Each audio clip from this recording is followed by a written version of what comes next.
The crisis stemming from the use of chemical weapons in Syria coincided with the annual summit of the G20 near St. Petersburg. The meeting brought together Syria's biggest ally, Russian President Vladimir Putin, and the lead advocate for military action against Syria, U.S. President Barack Obama. Mr. Obama sought support from the other world leaders for his plan to punish Syria's government for the chemical attacks near Damascus 2 weeks ago. Over 1,400 people were gassed.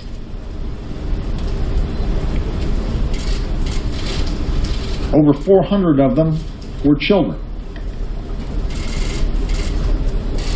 This is not something we've fabricated. This is not something that we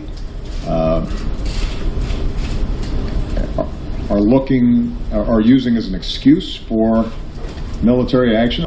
The 1,800 journalists gathered here were also Mr. Obama's audience, and beyond them, world public opinion.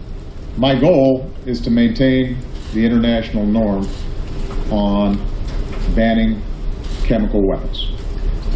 I want that enforcement to be real. I want it to be serious. I want people to understand that gassing innocent people, delivering chemical weapons against children is not something we do. In the end, leaders of 11 countries endorsed a joint statement backing U.S. efforts to punish Syria for the attacks. But Russia's Vladimir Putin said half of the leaders backed his position that using force against Syria needs approval from the United Nations Security Council. Who was categorically against?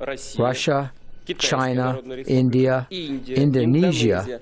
I draw your attention to the largest Muslim country in the world in terms of population, Argentina, Brazil, South Africa. Mr. Putin seemed largely alone when he expressed doubts about the use of poison gas in Syria. I